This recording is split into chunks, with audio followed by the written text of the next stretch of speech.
supaya itu diri itunya nggak kepanjangan.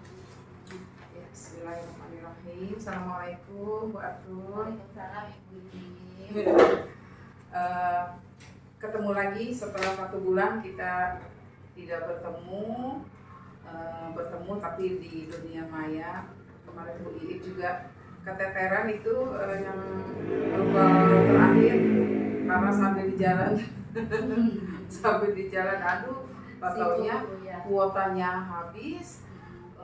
Kok ini masih udah di jalan terus juga lanjut rapat dengan para kepala sekolah, cuma berlima tapi jadi penting kan cuma berlima.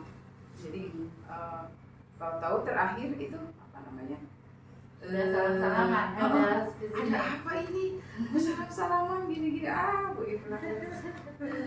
Udah say goodbye. Ternyata udah ada say goodbye, ya Allah bilang.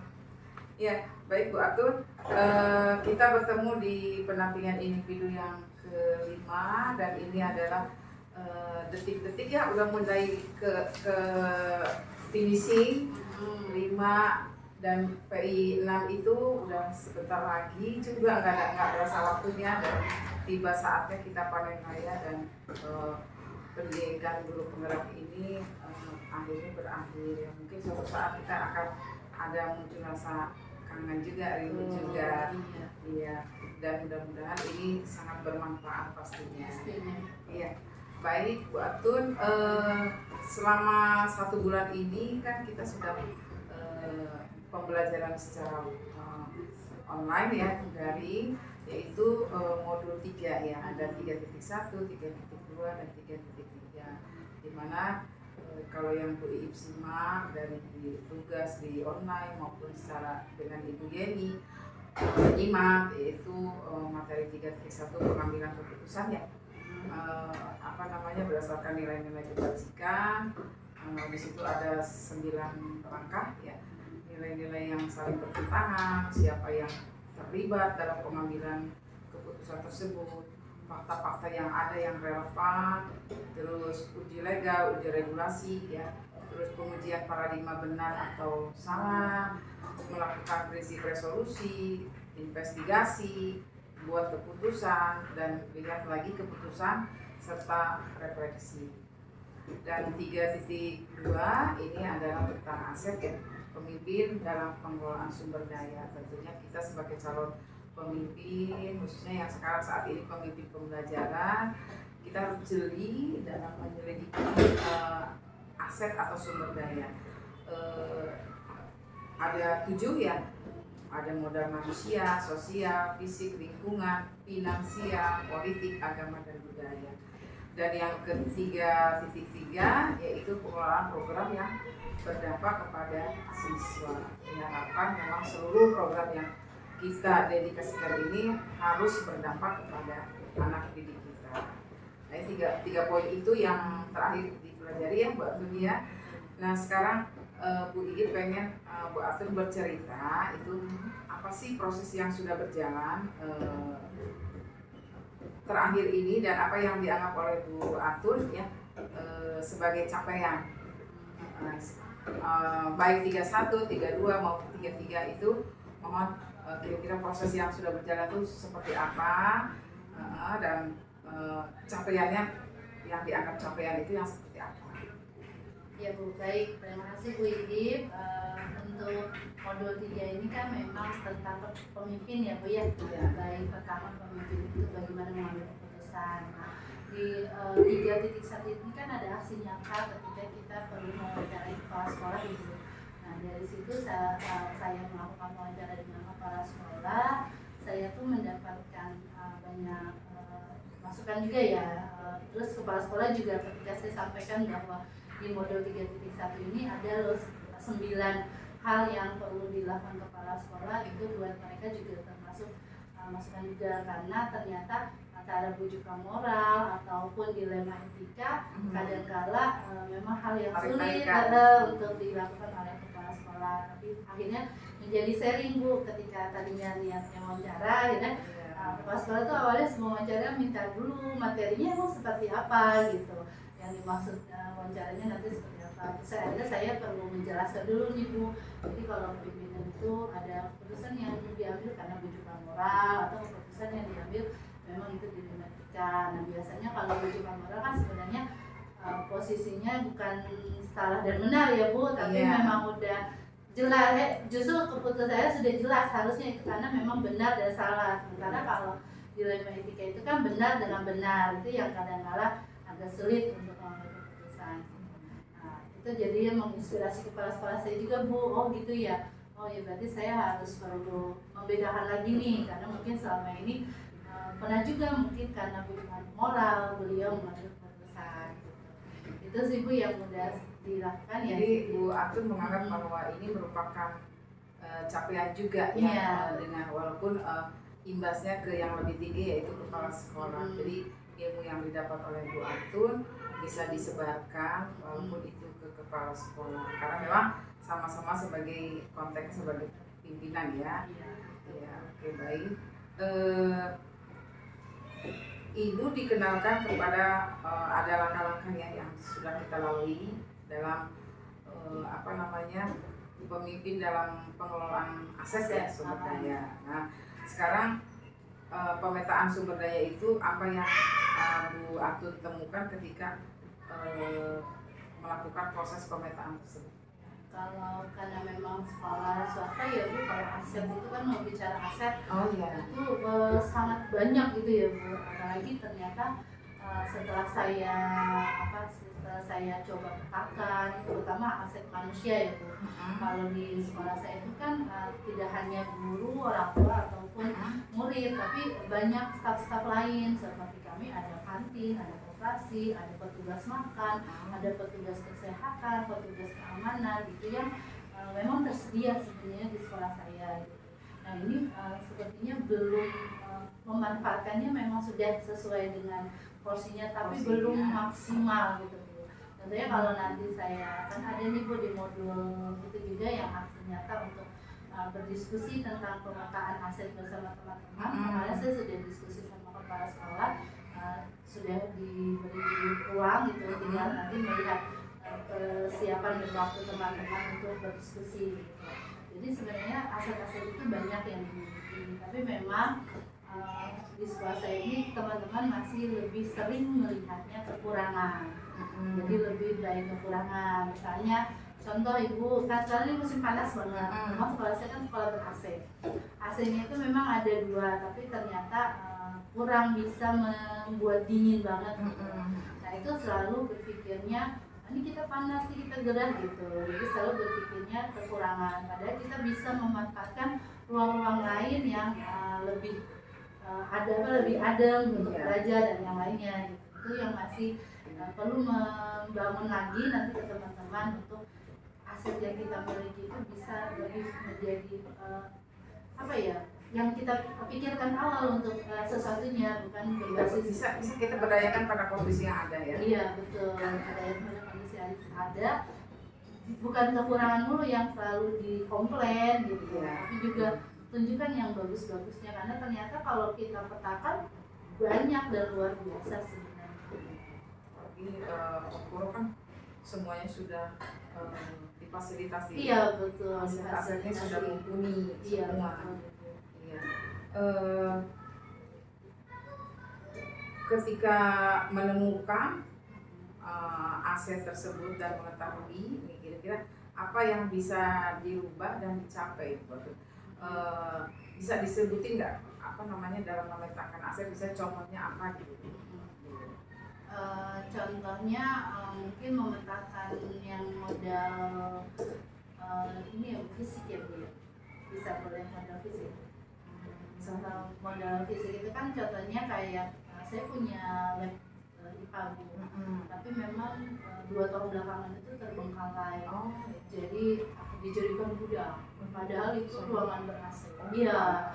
Nah saya sudah kebetulan saya juga bertanggung jawab di Sapa, saya sudah sampaikan sudah bisa digunakan untuk pembelajaran anak-anak. Secara sarana sudah siap, tapi secara modal manusianya belum nih Bu.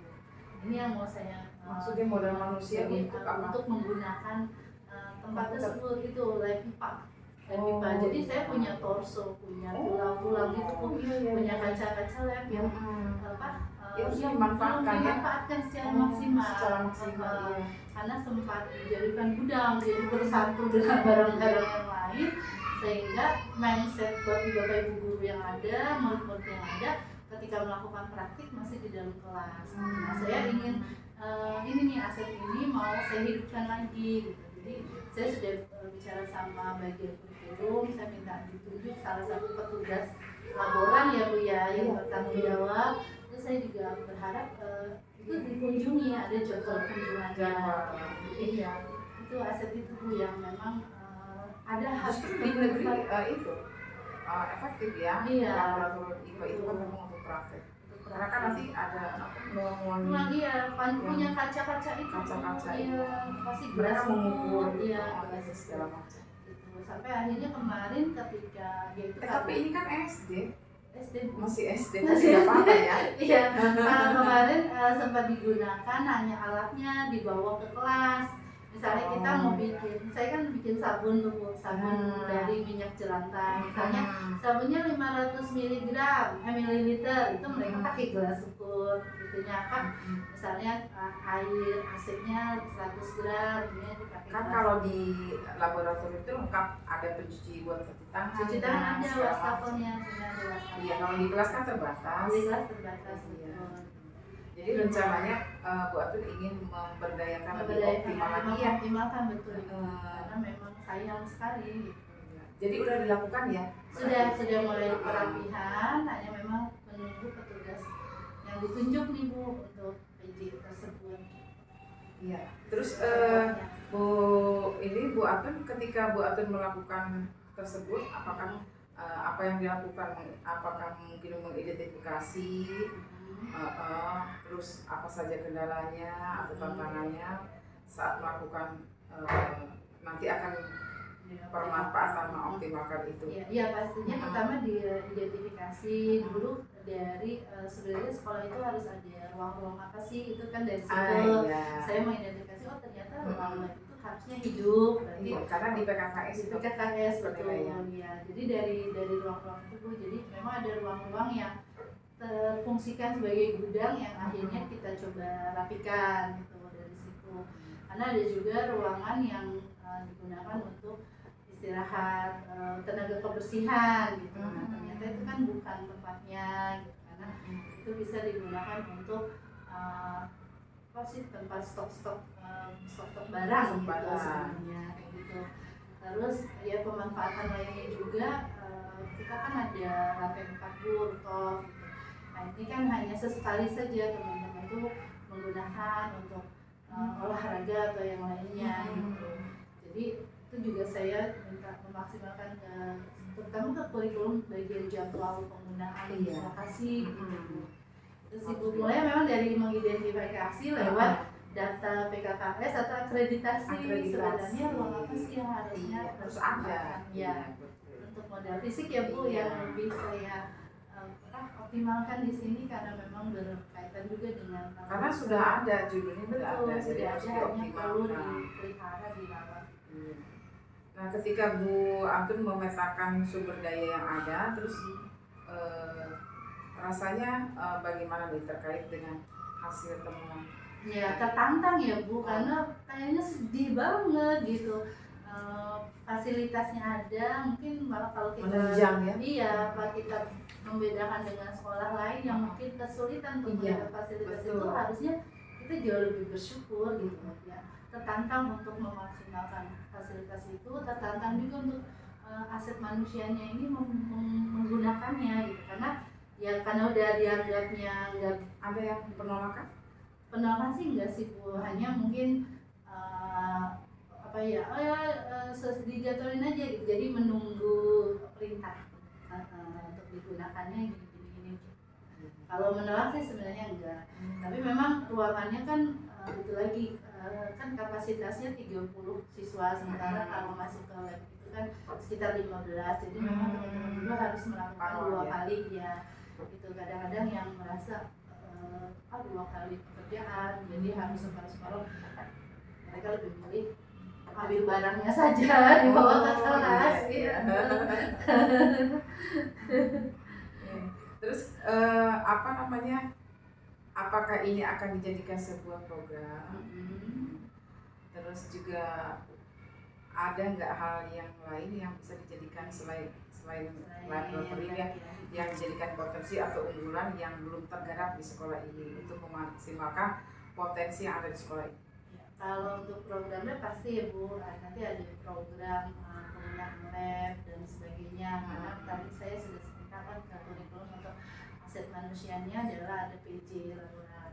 Kalau untuk yang lainnya saat ini sih memang karena moving ya Bu, kita mau perpindahan perpustakaan. Jadi perpustakaan sebelumnya di area sini nih Bu, ke bawah. Nah kita mau gabungkan dekat ruang makan itu menjadi area perpustakaan. Jadi lebih dekat, anak-anak tidak perlu nyebrang. Kan kalau ini walaupun masih satu area kan dia harus nyebrang tangga gitu ya, atau nyebrang ke jalan ketika dia mau ke perpustakaan. Nah ini memang menjadi tantangan buat saya juga karena sebelum batasnya semester genap ini sudah aktif perpustakaan baru dan ternyata sarananya cukup banyak yang harus dipenuhi gitu. Pertama ya dari AC, terutama ruangan yang nggak ada AC-nya gitu. Terus sarana perpustakaan lain yang siap dengan tempat baru gitu. Itu sih Bu program pembedahannya ya. Perpustakaan yang supaya nantinya buat sudah tergarap atau belum?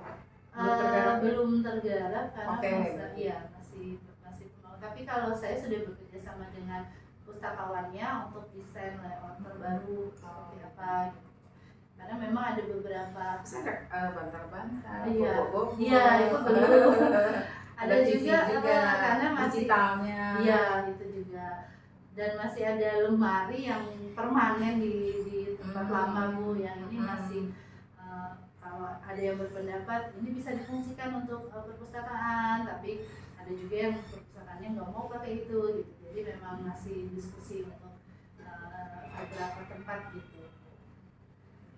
Iya, kalau aset dari segi manusianya? Nah manusianya kalau ini memang kan kalau sekolah swasta itu tidak harus SPD ya Bu. Memang masih ada beberapa teman-teman saya masih kuliah gitu, tapi memang di persyaratannya adalah kalau belum S1 belum bisa menjadi wali kelas. Karena kan kami satu kelas itu berdua. Iya dua guru, jadinya biasanya lebih ke asisten kelas atau guru bidang studi yang memang masih kuliah gitu. Nah, itu lebih kepada memotivasi sih. Kadang-kala ada juga yang kayak tata usaha, dia lulusan SMA, dia tidak mengupgrade untuk meningkatkan gitu.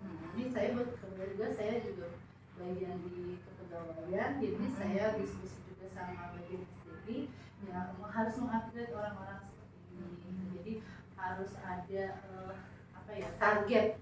Ini dari 6 bulan ini mereka sudah ada perkembangan gitu. Jadi ya mungkin ada sedikit ancaman yang tanda kutip kalau tidak ada perkembangan gitu. Mengingat ya kita semuanya serba cepat ya Bu ya.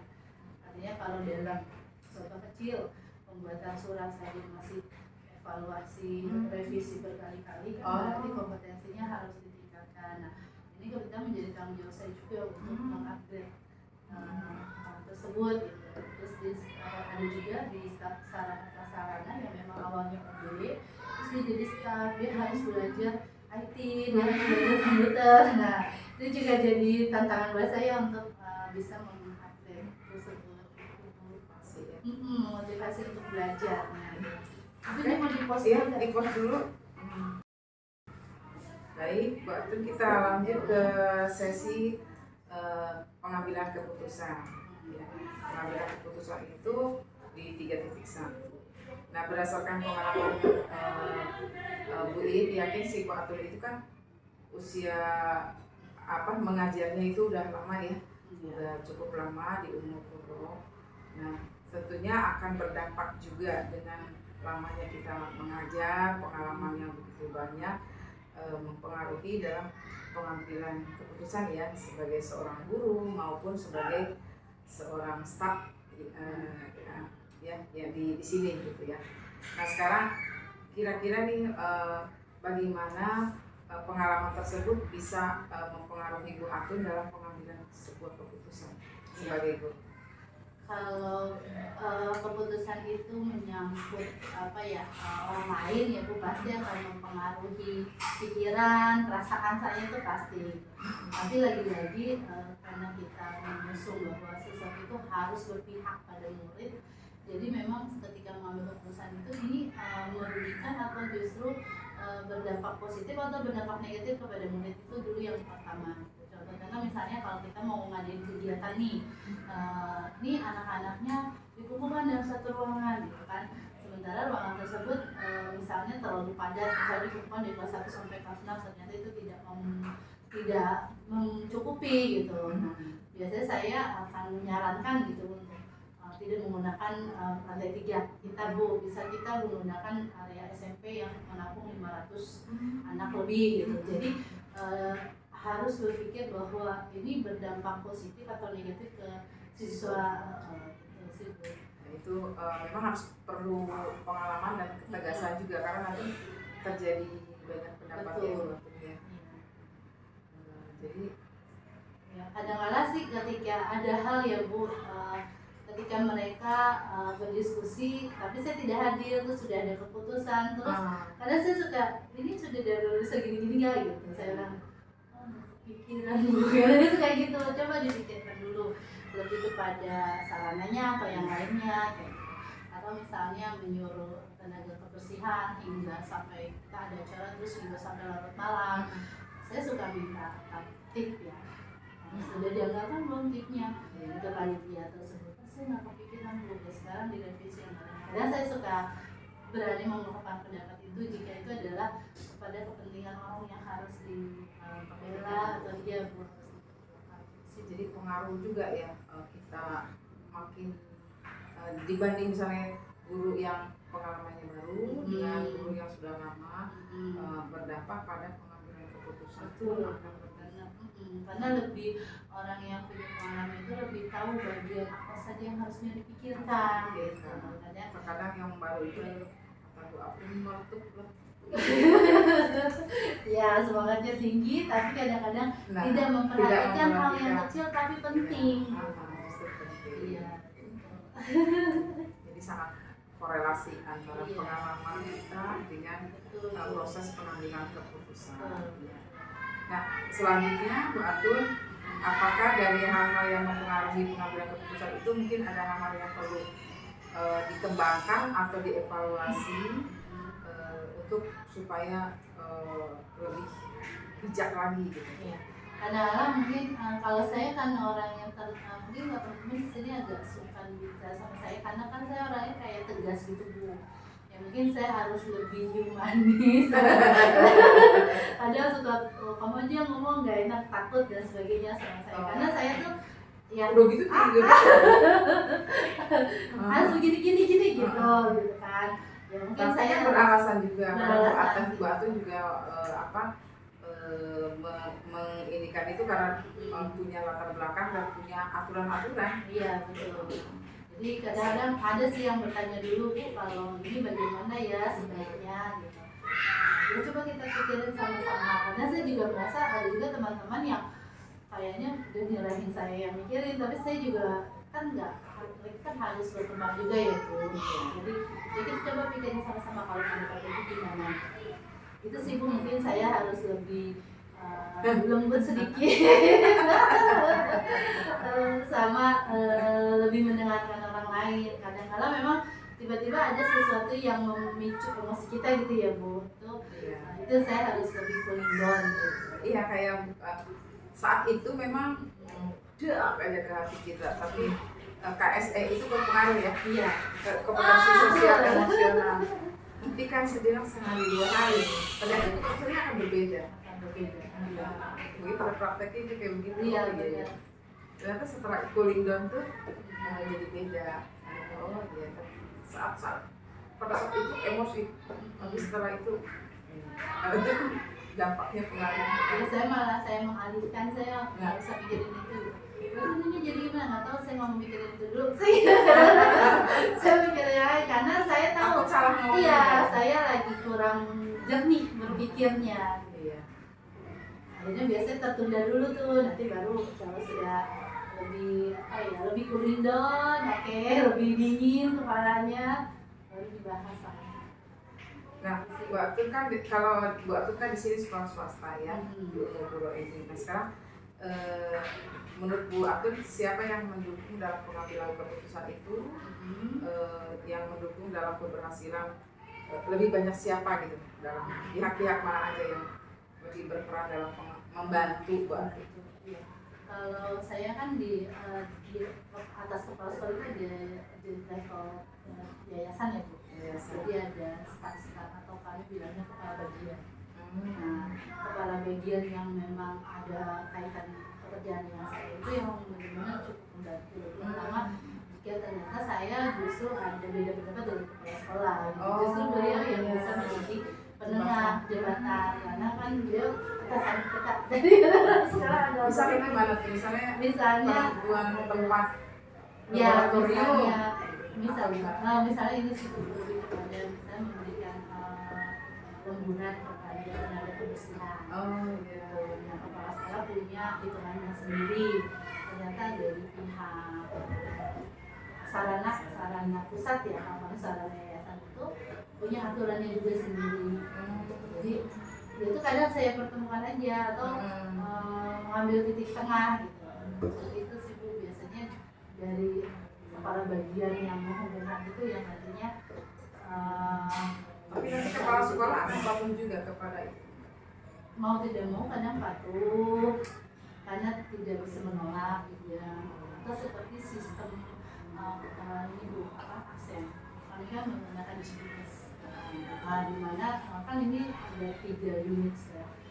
Sementara yang absen itu area radius bisa absennya lebih luas dibanding SD. Itu kan memicu teman-teman pada protes. Pasti SD itu begini. Kepala sekolah itu termasuk yang memprotes kenapa SD itu yang pegawai SD hanya bisa ketika sudah masuk ke SD. Itu ada.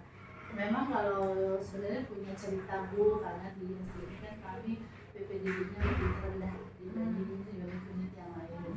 Nah, saya paling menenangkan ini adalah keputusan yayasan. Kepala bagian juga tidak bisa menembus untuk disamakan dan sebagainya. Lebih banyak maksudnya siswanya dari target lebih jauh Bu. Target kami kan 120, kemarin dari dapatnya 65, jadi cuma 25%. Sementara SMP itu mencapai 9% dari target. Jadi masih dikategorikan tidak berhasil kalau sama yayasan, sehingga ya mungkin itu efek dampak dari kami sebenarnya yang di SD ini harus lebih menunjukkan kinerja yang lebih baik. Sementara saat itu kepala sekolah juga termasuk orang yang protes, kenapa sih radiusnya, kebetulan saya sebagai adminnya Bu di unit gitu kan, bisa dijelasin? Iya bisa dijelasin. Ya saya akhirnya menjelaskan kepada kepala sekolah, ya, mungkin Pak saat ini kita ikut saja, namanya kan kita individu ya Bu, pemiliknya orang perorangan, jadi kita nggak bisa lah ke wali kota protes dan sebagainya, ke dinas pendidikan nggak bisa. Jadi kita harus ikuti saja memang kebijakannya, ambil positifnya aja, sampaikan ke teman-teman. Itu saya sempat akhirnya berdiskusi demikian sama kepala sekolah, karena ternyata dari antar pimpinan tuh memang tidak cocok pendapat. Terus Ibu banyak Bu, banyak cerita ya Bu. Tapi kan apa namanya, ada buat UI juga gitu loh. Iya itu Bu. Beda kan, beda. Ada keputusan yang kita tidak bisa terima sebenarnya, tapi harus kita jelasin dulu. Gimana ya, sudah kebijakan, kewenangan. Kalau saya biasanya sekali ingin ke teman-teman, kenapa sih Bu? Karena kan memang saya adminnya, mereka lebih protesnya ke saya. Kenapa sih kalau TK tuh bisa absen di sini, SMP bisa absen di sini, kalau kita harus deket-deket sama gedungnya. Jadi harus kita tunjukin aja kinerja kita yang terbaik. Kalau PPDB kita bisa 100, kita juga nggak akan kayak gini saya gitu.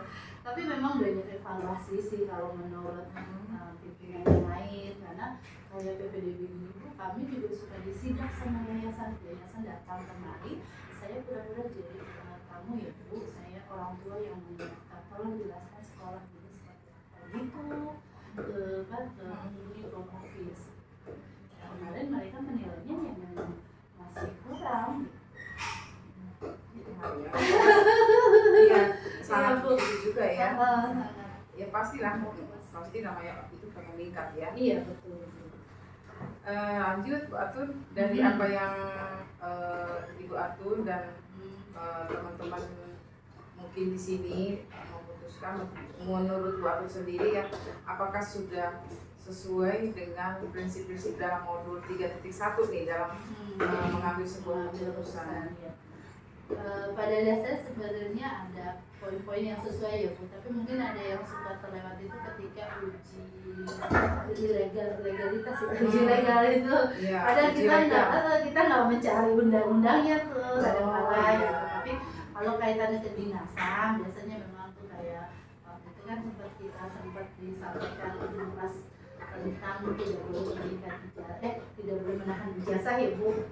Kalau sekolah saya kan masih Bu, karena kan memang itu satu-satunya senjata kami gitu.